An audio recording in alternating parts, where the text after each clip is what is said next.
అదేవిధంగా ఇరిగేషన్ ప్రాజెక్టుల మీద ఈరోజు గౌరవ ముఖ్యమంత్రి నారా చంద్రబాబు నాయుడు గారితో ఇరిగేషన్ ఉన్నతాధికారులతో రివ్యూ సమావేశం నిర్వహించుకోవడం జరిగింది. పర్టికులర్గా ఏదైతే ఈ యొక్క నవ్యాంధ్రప్రదేశ్ రాష్ట్రం వ్యవసాయకమైనటువంటి రాష్ట్రం, రైతులను కాపాడుకోవాలి, వ్యవసాయాన్ని రక్షించుకోవాలి అని అంటే సమృద్ధిగా నీరు మనం అందజేయాలి అనేటువంటి ఆలోచనతో చంద్రబాబు నాయుడు గారు ప్రతి 10 రోజులకి 15 రోజులకి ఇరిగేషన్ వ్యవస్థను ఎప్పటికప్పుడు రివ్యూ చేస్తూ తన అనుభవాన్ని అంతా కూడా ఉపయోగించి ఒక్క సంవత్సరం వర్షాలు బాగా పడితే ఇంకొక 1-2 సంవత్సరాలు వర్షాలు తక్కువగా ఉన్నా కూడా కరువు అనేది రాష్ట్రంలో కనిపించకుండా వాటర్ మేనేజ్మెంట్ చేయాలి, ప్రతి వర్షపు చుక్కను కూడా ఒడిసిపట్టి రిజర్వ్ చేసుకోవాలి అనేటువంటి చంద్రబాబు నాయుడు గారి ఆలోచనలకు అనుగుణంగా పనిచేసేటువంటి విధంగానే ఎప్పటికప్పుడు ఆయన రివ్యూస్లో మాకు సూచనలు సలహాలు ఇస్తూ ముందుకు తీసుకెళ్తూ ఉన్నారు.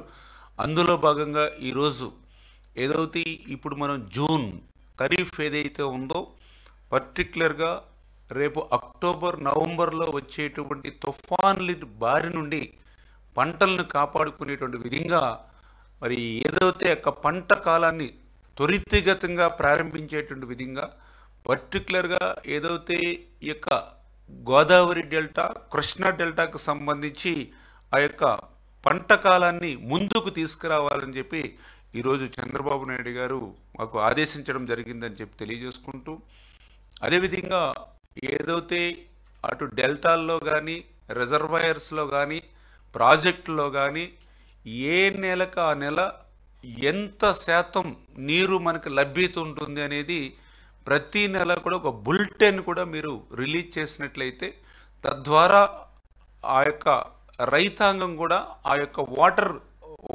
యూటిలిటీని కూడా ఉపయోగించుకునేటువంటి పరిస్థితి ఉంటుంది. దీనికి వ్యవసాయ శాఖను కూడా మీరు అనుసంధానం చేసుకుని అగ్రికల్చర్ డిపార్ట్మెంట్ తోటి కూడా ఎప్పటికప్పుడు మీరు మాట్లాడుకుంటూ అక్కడ పండించేటువంటి పంటలకు అనుగుణంగా మీరు నీటి విడుదలను చేసుకుంటూ సమన్వయం చేసుకుంటూ ముందుకెళ్ళేటువంటి విధంగా కూడా ఆయన సూచనలు ఇవ్వడం కూడా జరిగిందని చెప్పి తెలియజేసుకుంటూ, అదేవిధంగా ఏదైతే భూగర్భ జలాలు ఏ రకంగా ఇంకా మనం పెంచుకోవాలి, ఏ రకంగా రిజర్వాయర్లో నీటిని సమృద్ధిగా మనం నింపుకోవాలి, ఏదైతే చెరువులు ఏ రకంగా మనం ఫుల్ చేసుకోవాలనే దాని మీద కూడా చాలా క్లియర్గా ఆయన కూడా ఇన్స్ట్రక్షన్స్ ఇవ్వడం జరిగింది. అంటే ఈ రకంగా జలవనరుల్ని ఒక సమర్థవంతంగా వినియోగం చేయడం మీదే ఆయన పర్టికులర్గా ఈరోజు దృష్టి పెట్టడం జరిగింది.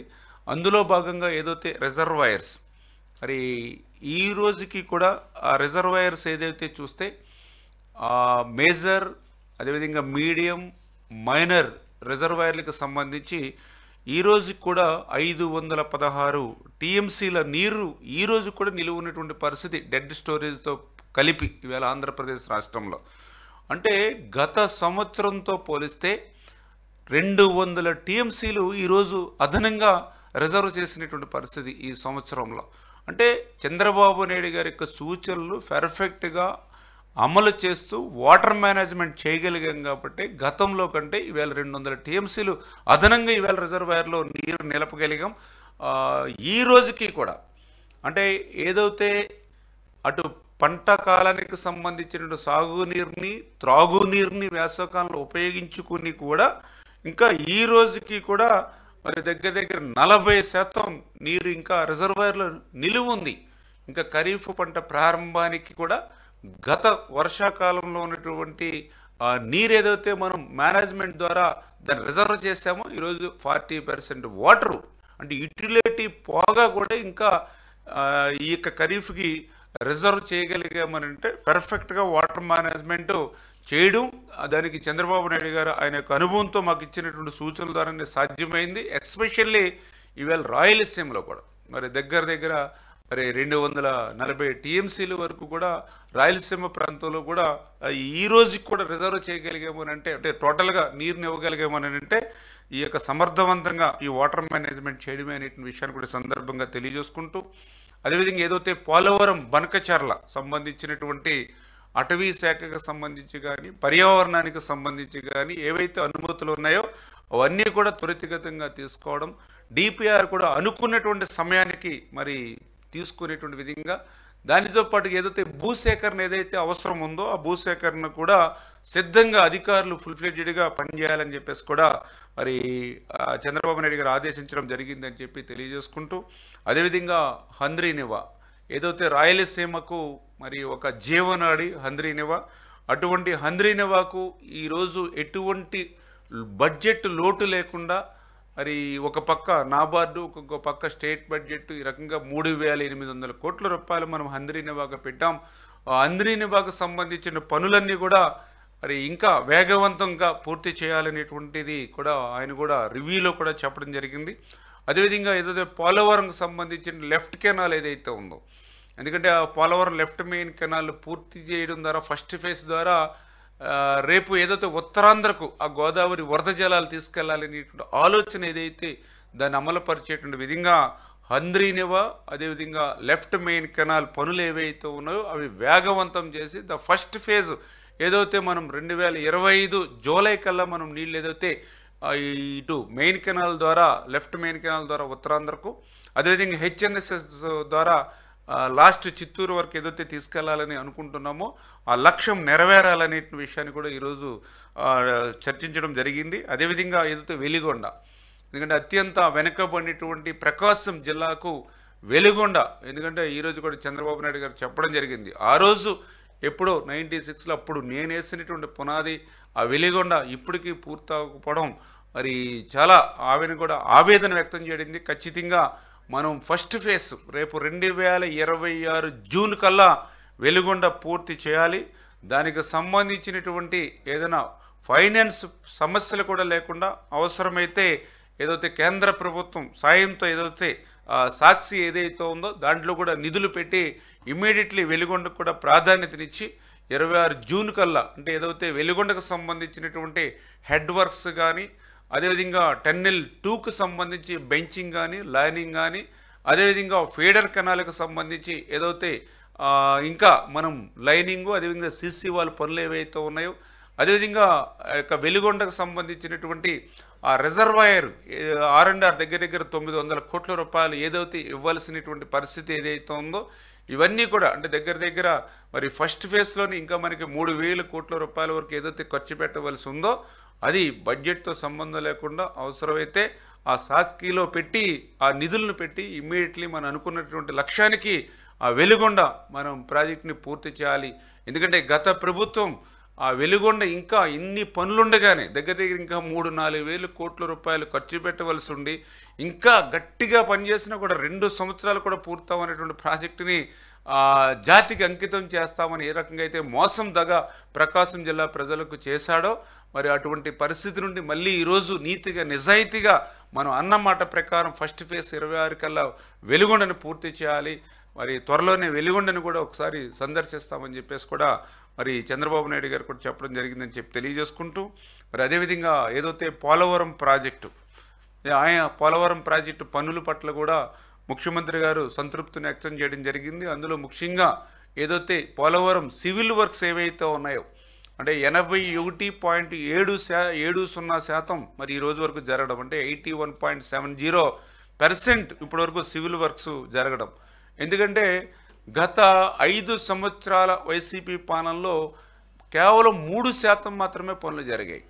మరి ఈరోజు మేము 11 నెలలు అయింది అధికారంలోకి వచ్చి దగ్గర 6% పనులు 11 నెలల్లోనే 6% పనులు ఇవాళ సివిల్ వర్క్స్ జరిగాయి. ఇప్పటివరకు 81.70% సివిల్ వర్క్స్ జరగడం మరి సంతృప్తి వ్యక్తం చేయడం జరిగింది. అదేవిధంగా ఏదైతే డయాఫ్రమ్ వాల్ మీ అందరికీ తెలుసు, ఏదైతే ఆ రోజు మరి 18 నెలలు శ్రమించి నిర్మాణం చేసినటువంటి డయాఫ్రమ్ వాల్ మరి గత ప్రభుత్వం విధ్వంసానికి బలైపోయినటువంటి పరిస్థితి మనందరం కూడా చూసాం. మరి అటువంటి డయాఫ్రమ్ వాల్ మళ్ళీ నూతనంగా ఈవేళ నిర్మాణం ప్రారంభించి మరి ఈ యొక్క 10 నెలల కాలంలోనే 26% డయాఫ్రమ్ వాల్ పనులు పూర్తవడం జరిగింది. ఏదైతే రేపు 2025 డిసెంబర్ కల్లా మిగిలినటువంటి శాతం కూడా పూర్తి చేసేటువంటి ప్రణాళికను అమలుపరచమని చెప్పేసి కూడా మరి డైరెక్షన్స్ ఇవ్వడం జరిగింది.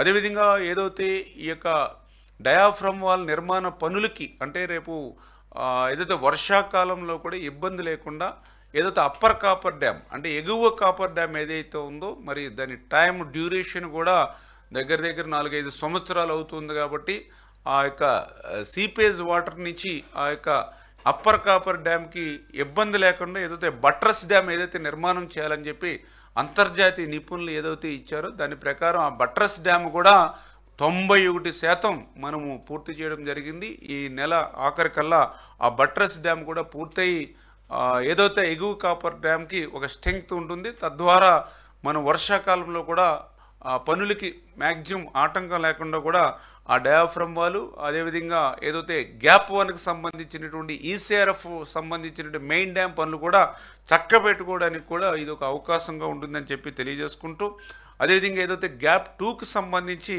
మరి ఏదైతే అక్కడ శాండ్ని గట్టిపరచడానికి వైబ్రో కాంప్రెక్షన్ పనులు ఏవైతే ఉన్నాయో అవి కూడా 54% పూర్తయినవి.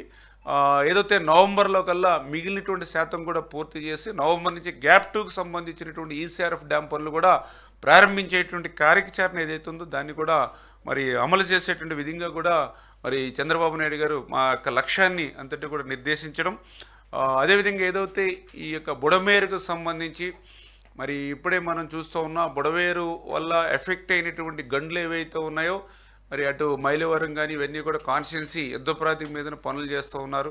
అదేవిధంగా బుడమేరుకు సంబంధించి లాస్ట్ టైం ఏదైతే 3 గంటలు పడ్డాయో ఆ 3 గంటలకు సంబంధించినటువంటి వాటి దగ్గర సీసీ వాల్స్, ఎందుకంటే భవిష్యత్తులో ఎప్పుడు కూడా అక్కడ గంటలు పడకుండా, ఎందుకంటే బుడమేరుకి ఎప్పుడు గంటలు పడినా ఆ ప్రాంతంలోనే పులువాకి ఆపోజిట్ అక్కడ వాటర్ ఫ్లో అవుతుంది కాబట్టి ఎప్పుడు అక్కడ గంటలు పడుతున్నాయని అక్కడ మనం సీసీ వాల్ ఏదైతే నిర్మాణం చేస్తున్నామో ఆ పనులు పూర్తి చేయడంతో పాటుగా రేపు భవిష్యత్తులో విజయవాడకు కూడా ఆ బుడమేరు వరద నుండి కాపాడుకునేటువంటి విధంగా మరి ఆర్థిక పరిస్థితిని దృష్టిలో పెట్టుకుని ఇమ్మీడియట్లీ రిలీఫ్ ఇచ్చేటువంటి విధంగా ఏదైతే ఒక కార్యాచరణ రూపొందించమని, అంటే ఏదైతే బుడమేరు డైవర్షన్ ఛానల్ ఏదైతే బీడీసీ ఉందో ఆ డైవర్షన్ ఛానల్ ప్రస్తుతం 17,500 క్యూసిక్లు సామర్థ్యం మాత్రమే ఉంది. దాన్ని 37,500 క్యూసిక్లకి పెంచేటువంటి దానికి అవసరమైన వ్యయాన్ని ఏదైతే వారం రోజుల్లోనే సబ్మిట్ చేయమని చెప్పడం జరిగింది. అదేవిధంగా బుడమేరుకు సంబంధించినటువంటి ఓల్డ్ ఛానల్ అంటే ఏదైతే సిటీ మెయిన్ చెల్లినటువంటి ఓల్డ్ ఛానల్ ఏవైతే ఉందో ప్రస్తుతం ఆక్రమణ ద్వారా కేవలం అది 2,000 క్యూసిక్లు మాత్రమే కెపాసిటీ ఉంది. ఏదైతే ఎనికేపాడు ఏదైతే యూటీ ఉందో ఆ ఎనికేపాడు యూటీని కూడా పెంచడం ద్వారా రేపు పొద్దున ఏదైనా ఫ్లడ్ వచ్చినా కూడా మనం బయటికి పంపడానికి అవకాశం ఉంటుంది. కాబట్టి ఆ రకంగా ఎనికేపాడు యూటీని కూడా మనము దాన్ని కూడా కెపాసిటీ వెళ్ళేటువంటి విధంగా అవుట్ఫ్లో వెళ్ళేటువంటి విధంగా దాన్ని కూడా అంటే ముందు ఇమ్మీడియట్లీ అంటే ఫస్ట్ ప్రిఫరెన్స్గా టైం టేకింగ్ లేకుండా ఇమ్మీడియట్లీ మనం ఎంతవరకు అయితే సేవ్ చేయగలుగుతామో అంతవరకు ఆ ప్రయత్నాలు 1 by 1 ఒకటి క్లియర్ చేయమని చెప్పడం జరిగింది.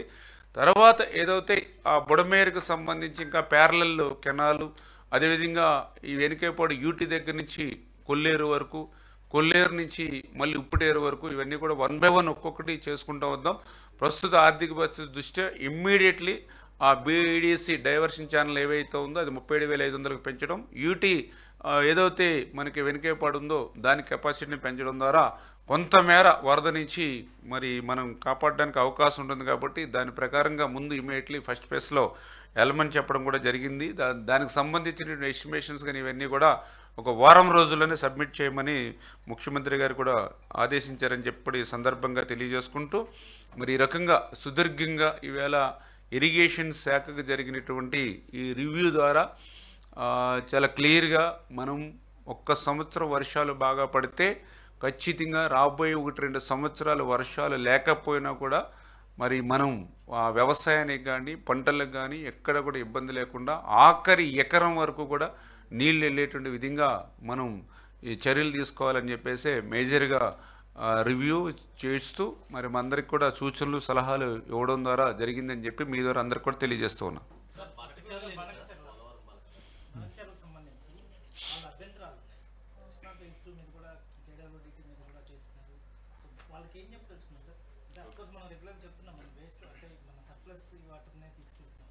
ఉత్తమ్ కుమార్ రెడ్డి గారు కూడా పదే చెప్తున్నారు ఈ ప్రాజెక్టుకి మేము అంగీకరించేది లేదు, అన్ని వేదికల్లో వ్యతిరేకిస్తాం అంటే ఓకే అంటే రాజకీయపరమైనటువంటి కారణాలతోటే వాళ్ళ రాష్ట్రంలో ఉన్నటువంటి పరిస్థితుల దృష్ట్యా వాళ్ళు మాట్లాడుతూ ఉండొచ్చు. కానీ వాస్తవంగా మీ అందరికీ తెలుసు, ఈ రోజని కాదు, నరేంద్ర మోడీ గారే కాదు, గతంలో వాజ్పేయి గారి దగ్గర నుంచి ఇంకా చెప్పాలంటే మన తెలుగువాడు మన కేఎల్ రావు గారు కూడా ఒకటే చెప్పారు ఆ రోజు.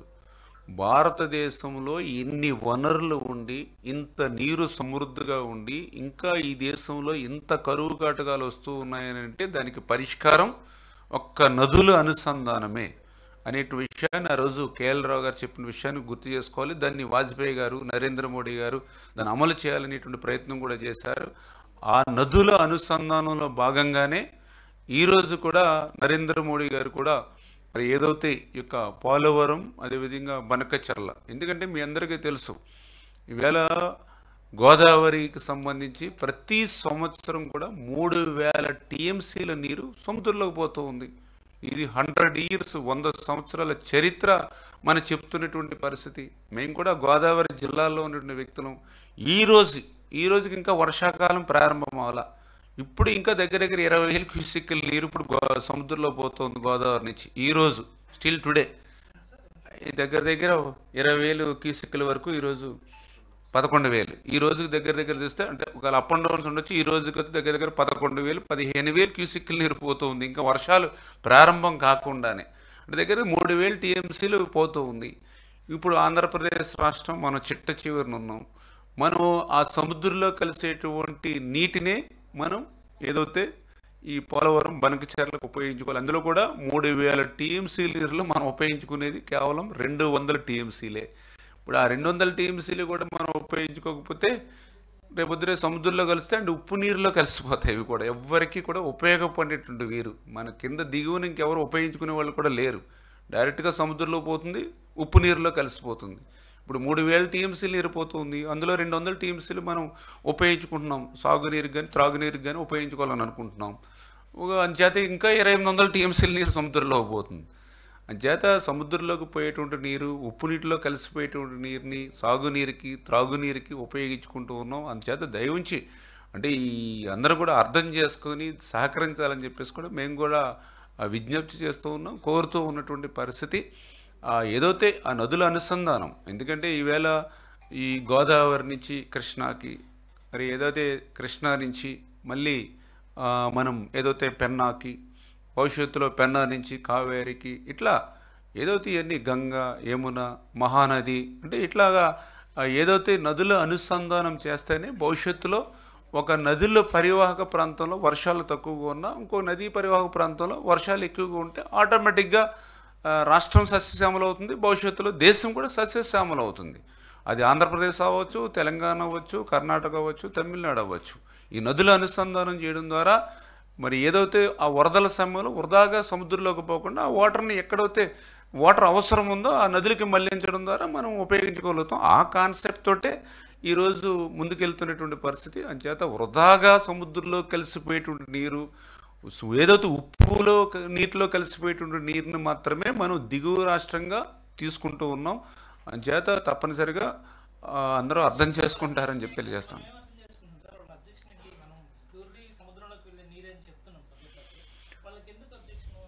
అంటే వాళ్ళకి కూడా నాకు తెలుసుండి పర్సనల్గా అబ్జెక్షన్ ఏమీ ఉండదు, ఎందుకంటే వాళ్ళకు కూడా వాస్తవాలన్నీ తెలుసు.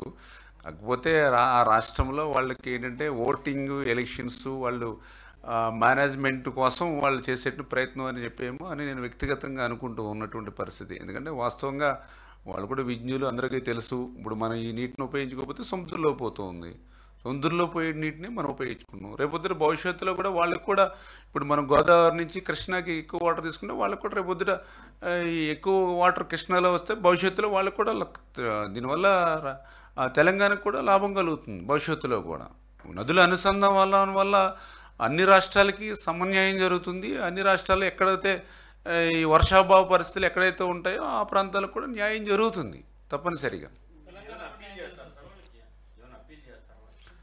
చాలా క్లియర్గా ముఖ్యమంత్రి గారు చెప్పారు, మేము కూడా అర్థం చేసుకోమని చెప్పాం. చాలా మళ్ళీ చెప్తూ ఉన్నాం. సముద్రంలో వృధాగా పోయేటువంటి నీళ్లు మన క్రింద వెళ్ళి వేరే రాష్ట్రం ఏమి లేదు దీన్ని ఉపయోగించుకోవడానికి. 100 సంవత్సరాల నుంచి ఇంకా చెప్పాలంటే ఇప్పుడు ఏదైతే మా ధవళేశ్వరం నుంచి ప్రతి సంవత్సరం సముద్రంలో వృధాగా పోతూ ఉంది. ఎప్పుడో కాటన్ మహాశయుడు కట్టాడు ధవళేశ్వరం బ్యారేజ్. ఆయన ధవళేశ్వరం బ్యారేజీ కట్టడం వల్లే ఈరోజు మా గోదావరి జిల్లాలు పచ్చగా ఉంటూ ఉన్నాయి.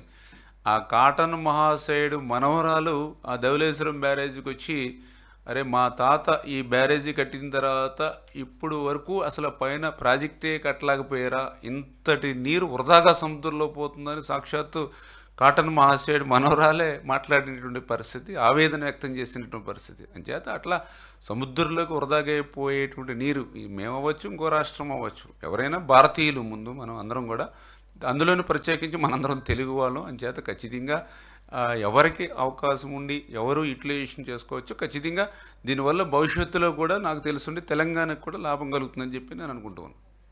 Okay, thank you.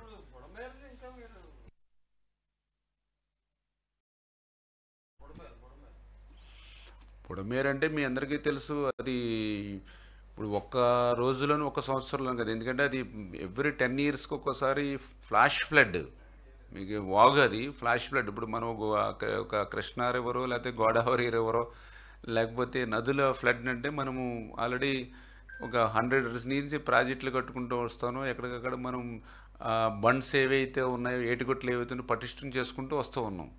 అంచేత కొంతవరకు సేఫ్ పొజిషన్లోకి తీసుకురాగలిగాం. ఈవేళ రివర్స్ అవుతుంది. ఇప్పుడు గోదావరి కానీ కృష్ణా కానీ, అంటే దానికి మించి వస్తామని చెప్పలేం, కానీ ఇప్పుడు గోదావరి ఉంది. మ్యాక్సిమం మనం 36 lakhs 36 లక్షల క్యూసిక్లు ఫ్లడ్ వచ్చేంత వరకు ఏటిగొట్లు పటిష్టం చేసుకున్నాం. లాస్ట్ టైం 86లో మనకి ఆ కెపాసిటీ లేదు కాబట్టి గోదావరి 2 జిల్లాలు కూడా నీటిమయమైంది. అదేవిధంగా మన కృష్ణాకు సంబంధించి దగ్గర దగ్గర 11 లక్షల క్యూసిక్లు ఫ్లడ్ వాటర్ వరకు ఏటిగొట్లు పటిష్టం చేసుకున్నాం. కొన్ని వాల్స్ కూడా మనం నిర్మాణం చేసుకున్నాం కాబట్టి అంతవరకు సేఫ్లో ఉన్నాం. ఇప్పుడు మీరు చెప్పినట్లుగా వాగుల మీద కూడా ప్రత్యేక దృష్టి పెట్టారు. వాగులు అంటే మనకి 12 months ఉండదు, లేకపోతే 1 month ఉండదు, with in days, 1 day 2 days 3 days flash flood కింద వచ్చేస్తున్నాయి. ఆ 3 daysలోనే పెద్ద విధ్వంసం జరుగుతుంది. అందులో కూడా బుడమేరు అంటే జనరల్గా ఈ సిటీని ఆనుకుని ఉంది కాబట్టి గతం నుంచి కూడా మనం 100 years చరిత్రలో చూస్తుంటే యావరేజ్ ఎవ్రీ 8 yearsకి 10 yearsకి ఇటువంటి ఫ్లడ్ వస్తుంది, ఎఫెక్ట్ అవుతుంది. దీనికి అంటే ఇప్పుడు ఉన్నటువంటి పరిస్థితుల దృష్ట్యా మనం, అందుకనే ముఖ్యమంత్రి గారు కూడా ఆదేశాలు ఇచ్చారు స్పష్టంగా, ముందు ఇమ్మీడియట్లీ మనం ఏం చేయగలుగుతాం అది చేయమన్నారు. అందుకే ఏదైతే ఫ్లడ్ ఇప్పుడు 17,500 మాత్రమే డైవర్షన్ ఛానల్లో పోతూ ఉంది. 14-19లో మనం ఆ రోజు నిధులు కేటాయించి 37,500కి క్యూసిక్లు పోయే విధంగా నిధులు కేటాయించాం, టెండర్లు పిలిచాం. బట్ దురదృష్టం 19-24లో ఆ పనులన్నీ కూడా నిలిపేశారు. మొన్న దగ్గర దగ్గర 40,000-50,000 క్యూసిక్ల వరకు వాటర్ వచ్చింది బుడమేరుకి సంబంధించి. దాంతో దాని కెపాసిటీ 17,500 కాబట్టి ఆటోమేటిక్గా గండ్లు పడి విజయవాడ మీదకి వచ్చింది. అందుకని ఇప్పుడు మనము ఆ 37,500 పెంచేటువంటి విధంగా మరి ఏదైతే డైవర్షన్ ఛానల్ పనులు కానీ, అదేవిధంగా మొన్న ఏదైతే విజయవాడ వచ్చినప్పుడు వాటర్ బయటికి పోవడానికి కూడా ఎనికేపాడ దగ్గర మరి ఏదైతే అక్కడ కూడా యూటీ ఏదైతే ఉందో అది కూడా కెపాసిటీ కూడా సరిపోవడం కూడా గుర్తించడం జరిగింది. మళ్ళీ దాన్ని కూడా కొంచెం కెపాసిటీ పెంచడం ద్వారా కొద్దిగా ఏదైనా వాటర్, మన ఫ్లడ్ వాటర్ ఎక్సెస్ వచ్చినా మళ్ళీ మనం బయటికి కొల్లేరుకి పంపించడానికి అవకాశం ఉంటుందనే ఉద్దేశంతో. అంటే మీరు కూడా అర్థం చేసుకోవాల్సింది, ఈవేళ ఈ రాష్ట్రం ఆర్థిక పరిస్థితి అన్నింటినీ దృష్టిలో పెట్టుకుని ఈ 1 by 1 ఒక్కొక్కటి ఇప్పుడు ఏదైతే మీరు చూస్తూ ఉన్నారు, ఆ బుడమేరుకు సంబంధించి ఏదైతే గంటలు పడినాయో ఇప్పుడు ఎద్దుప్రాతిమ మీద దగ్గర దగ్గర మొన్ననే మనం 23 కోట్ల రూపాయలు శాంక్షన్ చేసి దగ్గర దగ్గర 450 మీటర్లు ఇప్పుడు సిసి వాల్ నిర్మాణం చేస్తూ ఉన్నాం. అదేవిధంగా బుడమేరు గండ్లు ఏవైతే పడి మైలివరం కాన్స్టిట్యున్సీలోనే మొత్తం అతలాకుతలం చేసేసింది. బుడమేరు కానీ పులివాగు కానీ దగ్గర దగ్గర అక్కడ ఒక 20-25 వాగులు దాకా ఉన్నాయి పై వాళ్ళు. అవన్నీ కూడా మళ్ళీ దగ్గర మొన్ననే ఒక 45 కోట్ల రూపాయలు, ఏది వాగులు గండ్లు పొడచడానికి ఒక్క కాన్స్టిట్యున్సీకి మొన్న 45 కోట్లు శాంక్షన్ చేసి, ఎందుకంటే రేపు మళ్ళీ వర్షాలు వస్తే మళ్ళీ పొలాల మీదకి ఇళ్ల మీదకి వస్తుందని 45 కోట్ల రూపాయలు ఒక మైలువరానికి ఒక్క కాన్స్టిట్యున్సీకి శాంక్షన్ చేయవలసి వస్తుంది. అంటే ఇటువంటి సమయంలో కూడా అవకాశం ఉన్నంత వరకు చాలా స్పీడప్ చేసుకుంటూ పనులు చేసుకుంటూ వెళ్తున్నాం. ఖచ్చితంగా దీర్ఘకాలికంగా ఒక ప్రణాళిక కూడా ఉంది. దీర్ఘకాలికంగా ప్రణాళిక అంటే కొంచెం ఒక 5,000, 8,000, 10,000 కోట్ల రూపాయలు అని అంటే ఇది ఏమన్నా డిజాస్టర్ మేనేజ్మెంట్ నుంచి కానీ సెంట్రల్ నుంచి కూడా దీనికి సాయం అవసరం ఉంటుంది. ఆ రకంగా కూడా భవిష్యత్తులో ప్లాన్ చేసుకుంటూ ముందు ఇమ్మీడియట్లీ రిలీఫ్ ఇచ్చేటువంటి విధంగా 1 by 1 ఒక్కొక్కటి పని చేసుకుంటూ వెళ్తున్నాం. Thank you.